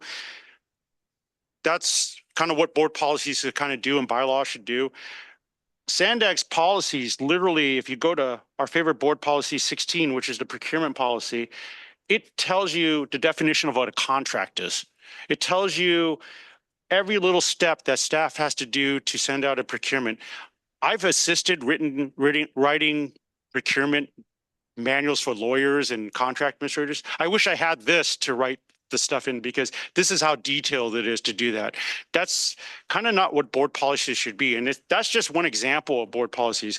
There's a legal section about literally how to serve SANDAG, how to file a claim against SANDAG. There's, you know, there's a policy in here that's never been utilized in the 23 years that these board policies have been adopted back in 2003 or 2003. Yeah. So and if you're saying, well, okay, Teddy, hey, this is kind of a how-to manual staff should follow this. That's great if this was the only thing that maybe you should follow. But the procurement department has its own manual on top of that. Not only that, you have other things that are called policies internally that are not board policies. They're called policies. And then we have directives and then we also have administrative manuals. So you have bylaws that set, and I'll go to it. You have bylaws that talk about the constitution of things, and then it's like the overall thing. Then you have the policies that talk about it. Then you have internal manuals that talk about it, and then you have administrative things, and you have directives. And it's not anything that one person or this current, you know, people who are here have done. It's just that this is kind of how it's done. And then someone goes, well, we need to change that and change that. The problem is that you have duplication risk, right? You might have changed one thing, but did you change something else? And then inherently you have things that don't talk to each other. And one example is, and I'll go to it, but you have this granulation of detail after detail, and then there's a blurring of lines where, okay, you have two different things talking against each other. What actually takes precedence? And there's nowhere that really talks about who takes or what takes precedence over what. So moving on to the next slide, and this kind of goes to my recommendation about different things, is that, you know, part of it, and I'll go to it, is that to get anything changed in board policy, we have to come back to the board for those changes. And you're like, well, that's great. The board wants to have oversight on it, no doubt. But the address changed from 401B to Union Street over here. Guess what we have to do?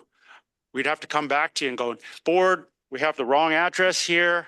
I'd like to have approval to change the address that's here. And you have to agendize it and you have to do all that. Then you have another thing where CEO comes in and goes, hey, you know what? He's a CEO. He's not the executive director anymore, or the director of finance is now the CFO. Those naming conventions don't apply anymore. Guess what we have to do? Come back. You know what, board? We're no longer. Can we change that thing in here? It just caused administrative burden. And there's also things here that, because of things how are done, and there's not a lot of flexibility in changing these kind of, like I said, board policy 16, which is procurement manuals. It causes a lot of administrative duplication and a lot of oversight. I can tell you internally, looking at this thing, there's meetings that have to happen in between departments. They have to agree on things, and then it has to be taken to the CEO for his approval. He has to look at it, and it has to go up just because it follows policy, where it could be handled in a more efficient manner.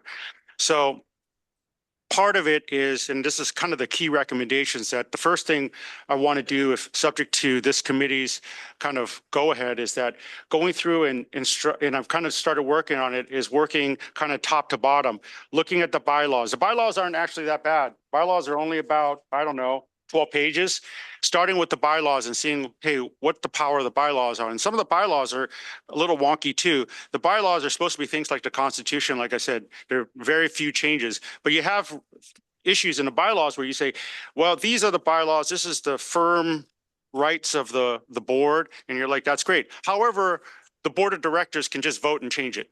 So it's kind of like, well, why are there the bylaws then? What if you can just change it that quickly? The bylaws should be kind of stand a test of time. Yeah, are there going to be things you look at and that change, because of the nature of things after a number of years? That should be infrequent. The bylaws have been changed, multiple times, and it's because they don't tie into the board policies that get changed as well.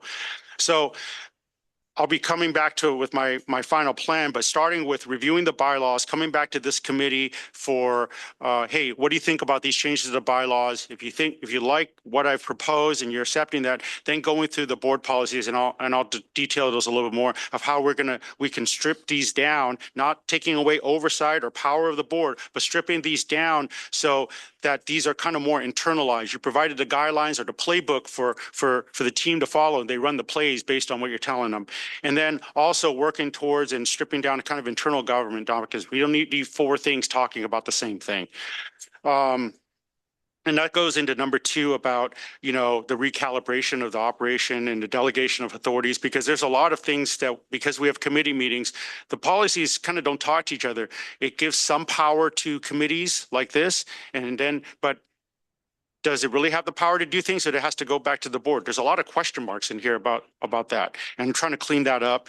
And then also there's updates to existing policies, and I'm going to be kind of talking about this as more as that in this, if the committee likes my proposal, that from time to time, because the bus has to keep on moving forward, that there are going to be changes to certain board policies because of OIPA's recommendations, changes of various items, and I'll explain those in a little more detail. But and also one of the things that we wanted to talk about is that the board policies and bylaws talk about you all have the power to name a CEO and the CEO's power. That's actually good. There's also another board policy that talks about, the independent auditor's role. But up until about a year ago in my hiring, there's not a lot that talks about how you all determine me and my role here. And it says, hey, the board hires me and I report back to the board. That's kind of great. There's kind of a little bit of how it lines vertically, but it doesn't talk about the interaction between the two. What's my role compared to the CEO's role compared to the independent auditor? Independent auditor is independent, but what does that really mean? How independent is that from the CEO? And how did the various kids play in the sandbox together? And it's not necessarily it's to make it less confrontational, that everybody knows their roles and their definitions. So that's something I want to look at as well, and provide proposals so this committee can weigh in, and ultimately the board can see if they like it or not. So kind of moving on here, if I can hit this button, is just to show you. So these are all the board policies, and you can see how they're written. They were written in 2003, where you had a set where you had the first few that kind of made sense. But then as new things changed, the idea was, well, okay, you know what, we'll create a new board policy to kind of plug that little hole there. And then you start talking about different things. But eventually, if you're trying to figure out as an outsider a little bit coming in, or anybody new coming in, as board members change, CEOs change, general counsels change, staff members change, it's very hard to kind of figure out what goes where. And I'll show you is in the next slide. I broke this down into themes. If you just take the first one in the first column to the left, there's a structural and governance. So you can see it kind of made sense. 1, 2, and 4, when these were initially written, they kind of flow and those kind of things. But then if I was someone coming in and goes, well, hey, explain the structure and guidance or governance of SANDAG, you'd have to know it's 1, 2, 4, 13, 17, 26, 39, 41, just to talk about the structure of SANDAG. Next column, financial and fiscal, you can see how it is.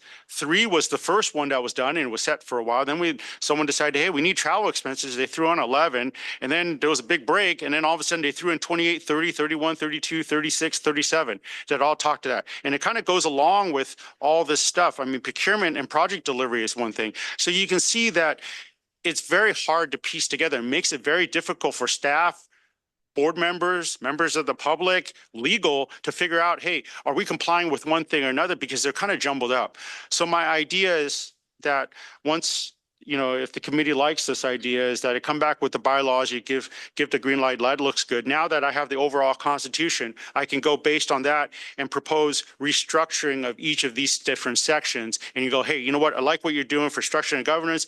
Let's good. Put that to the side and I work and come back to you for each of these. And then once we have agreement from the board and the thumbs up, then we could come back with a consolidated, we replace the prior bylaws and the board policies and come back with a new policies that's stripped down. And this is just a fair warning to you all that my idea is to probably strip this 400-page document to something that looks more like this. I'm not saying necessarily it's 50 pages, but I'm not saying it's 400 at the same time. And instead, we're not losing any oversight or direction. We're just moving all this nuance to give it as a manual to staff to handle so they can kind of run with the direction that the board provides. Kind of highlighted some in the in bold here. These are the things that staff plans to take back to you that we're going to need to change while this long-term effort, because I will tell you, this is not going to be a short-term effort. This is probably a year, a couple year process, because there's a lot of stuff that we want to get right at it. Hopefully I can beat that time period, but ideally I come back with the bylaws before the end of the year, show you that. Once I get the go ahead, then we'll start working on the board policies and coming back to you in an organized format so you all can weigh in and everybody can provide input so we can make it right. But these are the things we're going to come back to you before all this is getting done, because these are time pressing policy issues for a variety of different reasons. And then, but in the interim, I wanted to propose one change to board policy number 8. Board policy number 8 is kind of the legal section. And there's a lot of words here that I wrote. Lawyers like words. But it's adding a new board policy section here that basically, if we're seeing stuff here that is kind of no-duh, address changes, titles that have changes, typos, grammatical errors, things like that. If we're spotting these and we're identifying them, but coming back to instead of coming back to the board and formally agendizing it, I go over to Mario and say, hey, Mario, look, our address has changed, because yeah, well, it's no duh, we have to change that.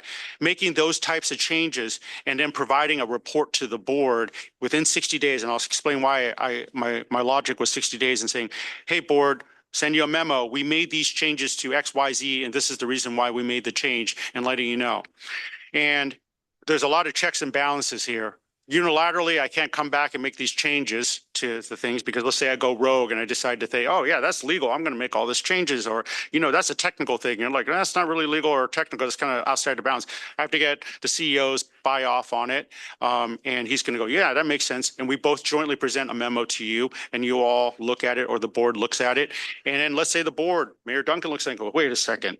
What's Teddy and Mario trying to get around our back here? And I don't like this. Let's agendize so we can call them to the dais and have them explain what the heck they're doing. So there's a lot of checks and balances. It's not just you, Mayor Duncan. It could be Mayor Sanchez too. I mean, it could be anybody. Yeah, exactly. But it's providing a checks and balances. It's checking and balancing the general counsel's role, checks and balancing the CEO's role, and ultimately getting, if the board doesn't like what we're doing, questioning what our actions are. So that's my proposed revision to it, with more updates coming in the future. And these are kind of the next steps. I kind of laid them out. If the recommendation is good, we'll take it to the board to kind of give our seal approval about adding that section 4.5 to allow the ministerial cleanup, providing the interim policy maintenance, coming back with various staff will come back with the highlighted board ones, presenting my proposed revised bylaws, getting the thumbs up on that, then coming back to you with a targeted approach for how to kind of recategorize and strip this down and make it a little more easy and manageable for everybody to handle. I'll take questions. Any technical questions before we go to the public? I see none. Let's go to the public, Michael. Thanks, Teddy. If you'd like to comment and you're online, please raise your hand now. Chair in person, we have 3 and we have 2 online. First is Cesar Javier, followed by Truth. This is item 5.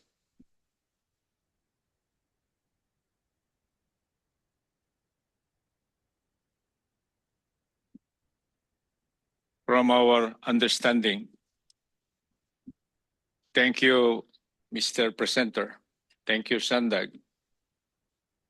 I think we have reasons to believe that modernization, the language used here, modernization, is parallel to our U.S. Constitution, a governance, a process, which is a universal pattern.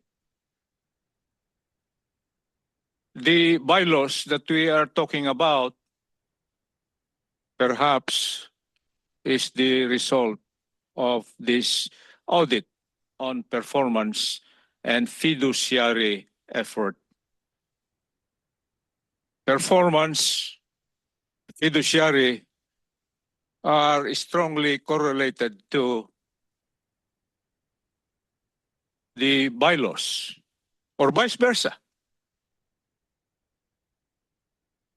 And thank you for that idea as presented, because ultimately, bottom line is to avoid this.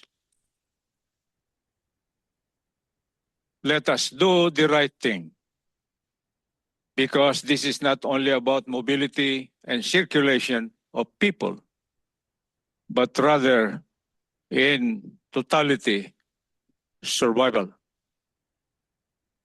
A clean planet, healthy people. Correct, Madam Aguirre? For example, what bylaw or provision could we put in written to address priorities like... Thank you. Next is truth, followed by allegedly Audra. This is item 5.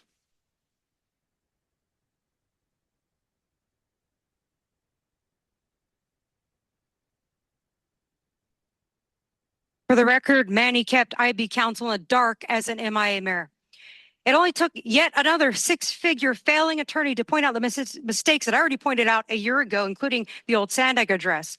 Administrative burden and duplication wouldn't ever happen if you all just quit screwing up. You know, maybe hire a proofreader. You could hire me. I've been calling out the things since the beginning. Delegation of authority for legal compliance, sure, follow the law for once, but that would mean you would have to remove your unlawful anti-profane language statement too. How often is staff going to keep rereading and rereading board policies to find something to update? What's the limit on that job security? See, the alleged rigid governance isn't really rigid because bylaws and policies can be changed anytime by a simple majority of the board. And so I would like you to quit blaspheming the Constitution when at the last public safety meeting, Nazi Kevin verbally threatened and censored the public from saying whatever he didn't personally like. It was weak and reminded me of communist Sean Rivera. It was disgusting. For the millionth time, where are the policies on board misbehaviors and ethics? You've had several major verbally violent incidents be perpetrated by board members, including Manny. Does SANDAG believe itself to be above public accountability? We're going to prove that that is not so. This board doesn't even follow its policy on public outreach accessibility by having meetings in different cities. But you know, you guys can post that agenda anywhere, right? So you could put new themes and colors on them, but policies not abided by are still pointless and toothless. Example, at the last meeting, Lisa said, we make it fit, and it's okay to skate a little bit. So untransparent and dirty. Is that how public agencies work? Talk about corrupt. Approving multi-million-dollar junk with no specific unique writer data after 4 years. Where were the controls and policies during that discussion at the last meeting? Bruce properly represented what this agency's been missing when he said, if we're operating within the policies, more of that oversight and responsibility, and no more staff and council board games. Next is allegedly Audra, followed by Paul the Bold online. This is item 5. I don't even know what you just said. Dirty. That's a good word. Yeah, you guys play dirty. Play super dirty. And then you expect everybody else to play super clean. Otherwise, you're going to become a criminal. And then talking about internal controls. You guys can't even run meetings legally. You have gotten too formal cure and corrects because the chiefs and sheriffs meeting has also been run illegally the entire time. So that's so fun to think about everything. I mean, we already knew it was illegal, but you're just blatantly, proving it right now because you're playing dirty, right? You're like, it's like, who wants to play in that game? You guys wouldn't play a game if you knew it was rigged. Yet we sit here, it's like totally rigged. You guys, everything is inverted. We're here to help you. we're here to give you guys public safety. No, you're here to get us out of our cars and totally control our movements, make sure people are homeless. You guys are doing fantastic.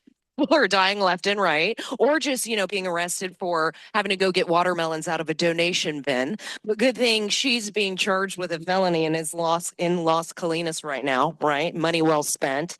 She's probably going to go into one of those diversion programs. They're so profitable. It's like, oh my gosh, what a great position to be in, right? Like you guys can just sit up there and say fuck you to the people that you're supposed to represent.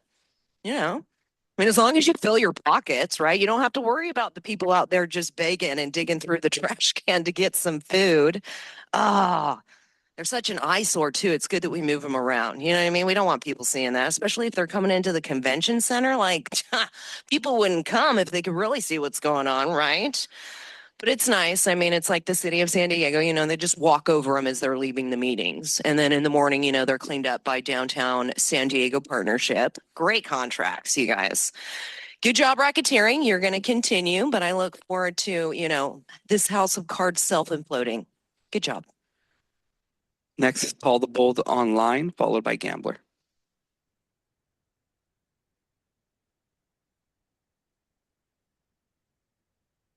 Go ahead, Paul. You're self-muted. All the bold. Sorry about that. No wonder SANDAG does so many kooky things. Who has time to read a 400-page manual along with all the other stuff they have to read? On slide 2, there are three areas for improvement are highlighted, but the big area of improvement is left out. Fraud, waste, and abuse, for instance, are sole source and contracts which limit the number of bidders being used. Is this correct, or do these things simply steer SANDAG into using high-priced contractors who don't do the work right?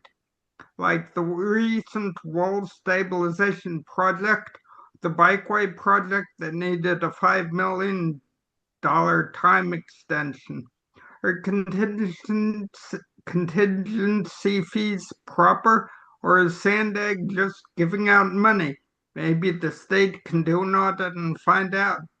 Incorrect titles and addresses is always a risk. Sometimes I see procedures with, quote, or successor, unquote, which is at least a slight improvement while correction is underway. Technical procedures are useful if staff run into tech problems. Governance procedures won't help there. I suggest you include a text summary along with the governance procedures with a link to complete, well-indexed technical guide. Redundant content is a problem. Where it exists, it needs to be checked for accuracy or removed. One way around this would be a link or reference to the correct procedure number. Slide 3, formalizing Your time has expired. Our last public comment is Gambler. This is item 5.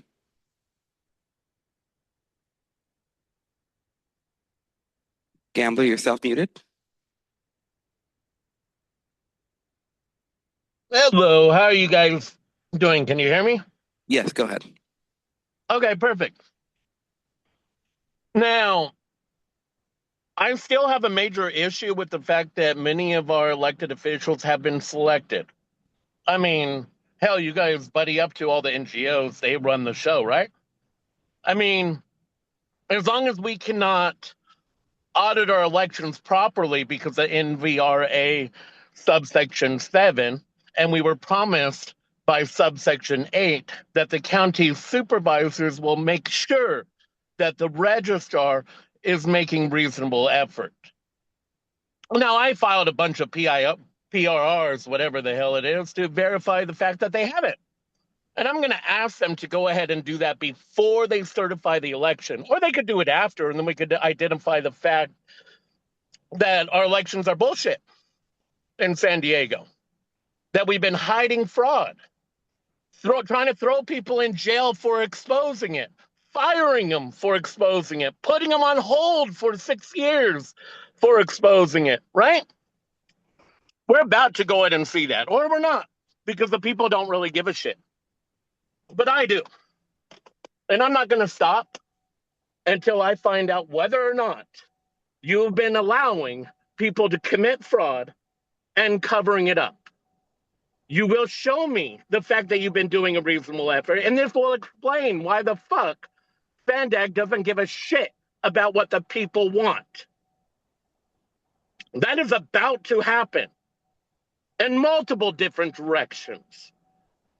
It is complete and totally obvious when it all flips at the end because of the way we structure our elections. We could monitor all the ballots coming in, and then we could pad them at the end with one quick move. Thank you. Your time has expired. That concludes our public comment on this item, Chair. Very good. Okay, member. Yes, Supervisor. Thank you, Madam Chair. Let me start off, Teddy, by thanking you for being proactive and initiating this. I really appreciated looking at the comparable examples that you brought. And obviously, I think the common ground we can all find is that we want to be more efficient and effective. So I appreciate the effort. Now, specific to the 3 areas that you're proposing, I absolutely agree. It's a no-brainer for me. Update addresses, update titles if they don't make sense. I mean, that type of cleanup I think is important and will help us get on our way towards being more effective and efficient. The only area where I continue to have concerns is around what is considered substantive versus non-substantive policy change. And I'm glad that you brought up the example of the, when you just started, we were looking at the DBE policy language and we were talking about what's legal compliance and what isn't. So how we interpret legal compliance is a gray area that I think that I, for one, would like to have more say, and I would like that to come to the board rather than, that decision being made by the CAO and our general counsel. Nothing reflecting on your ability to make that decision, but for the purposes of us as a governing body that represent each of the jurisdictions that we're representing, I would like to have that discussion and ability to make those substantive policy changes here at the board. For example, the DBE, right? We were talking about that. There was an executive order that talked about equity, and there was a move to change policy board policy. What was it, 25? To remove the word equity. I mean, that's a huge, that would have been a huge change in the work that we do, especially around environmental justice, social equity, data collection, public participation, protected classes. So as I mentioned before, I think I could support moving forward with the technical corrections and with even the organizational changes as they relate to updating names of departments and titles, but substantive policy, even the wording can make a huge difference. So I would support moving forward with just the 2 that I just mentioned. So it's a legal compliance one that you're. Yeah, because that could implicate, and I know you said that could come to the board once you find the decision and want to make the recommendation, but I wouldn't want it approved until it comes to us rather than you approving it and then bringing it as a request through a memo that we may or may not get via email. And for purposes of transparency as well, we don't want to make these decisions indoors behind, I don't want to say closed doors, but, at the administrative level, without giving the public an opportunity to comment on these substantive policy changes. And wording does matter when it comes to specific areas that we are leading on in the vacuum of what we're seeing coming out of this administration. Teddy. Supervisor Gary, I really appreciate that comment. I think the DBE issue it was a very unique issue, and it was something that I think it wasn't necessarily a purely a legal change that we're talking about here. There was discussions about that. Heck, when I was at my old place, there was a meeting with SANDAG was included, but with all the agencies, with all their legal counsel talking about how to handle that. And there wasn't a definitive, that was a change in law. I think where I'm talking about there, and I think the lawyers in the room attest, and it's probably something that's actually kind of rare that I'll come with a legal compliance. It's more of a literally, sometimes in the statute sections, they'll change it from 123, statute 123 to 4, they've renumbered it in 456. Those are kind of the factual changes, because I agree with you. Something that was like the DBE issue, that is not a legal compliance change. That is a policy decision that the agency would have to make. I will tell you this, for me personally, I would value my job too much to make that arbitrary change or unilateral change on my own. I think the CEO, and I'm going to speak for Mario as the CEO, that I think if I came to him and say, hey, this change, let's do this as a change, I think he'd probably look at me going, you nuts? We have to take this to the board. Sure, and I trust that that's what would happen. But I think that's the kind of change that is kind of the knowing that if it's a more of a, that's not a, I wouldn't even call that a legal change. That would be a policy decision. So would you maybe change the legal compliance language to aligning technical legal or not technical language or numbering? I mean, is there some way that you can distinguish? Well, and just put that have no implications to policy. Yeah, thank you, Chair. Because technical corrections, it's non-substantive grammatical and formatting edits, right? That's what we're talking about. But and this, you're maybe paying for the sins of the past because it was like your second day here, but that would have been a substantive change that the claim was made. It was, well, it was an executive order. We need to change this and remove everything from all of our documents. That gives me pause, and I want moving forward those types of substantive changes to come to us. I think we get it. I don't want to like belabor the point. I have a suggestion, if Supervisor, if you're okay with this, if maybe I align language with changes in local, state, or federal law, and then maybe put a comma after that and mirror the language which are non-substantive in nature or grammar, or in maybe I can present something that's in something to the extent that is for grammatical or editing changes. How about something like that? I can propose something of that nature. And Mayor Wells has his hand up. You're proposing it. Is it the expectation that we would approve it right now? It's going to go to the board. I know the recommendation from the executive committee has to be voted on so that it can move forward to the board. So my question to you is, would you bring us back an edited language, and in the meantime, we could move forward with it 2 other bullet points?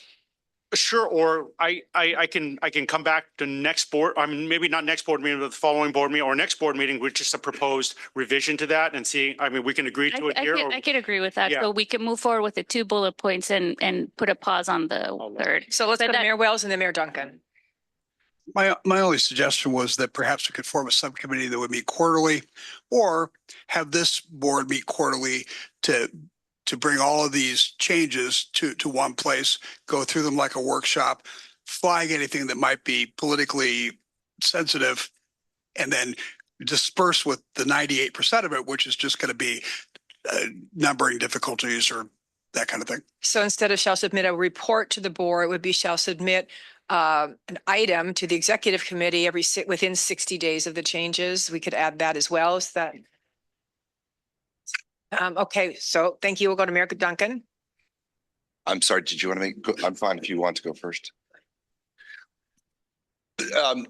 So I'll make a motion that we approve the matter as set forth above with the additional language added to legal compliance to say that it'll be for non-substantive, policy changes added to it. It doesn't have to just say grammatical or formatting, because sometimes it's wording that's used, but not substantive. And by the way, it's going to come to the board within 60 weeks anyway. So if we ever, we're trying to solve a problem that doesn't exist. So if it comes to the board and we ever see any of us that, oh, this is including, some kind of substantive policy change in a board member's opinion, we could always potentially revise this. But for me, I don't want to do what I respect what Mayor Wells' intention was with what he said, but I don't agree with it because that's the job I want them to do. I want them to go through all the grammatical changes. I don't think it's 98%.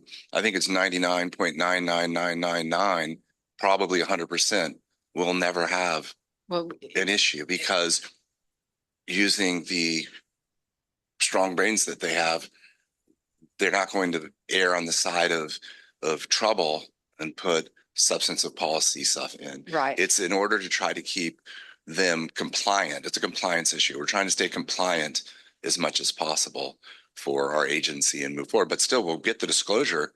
And anybody who wants to go through it can go through it anytime they want. And the report, I'd like the report to be, an item, not just a report that we get separately in our emails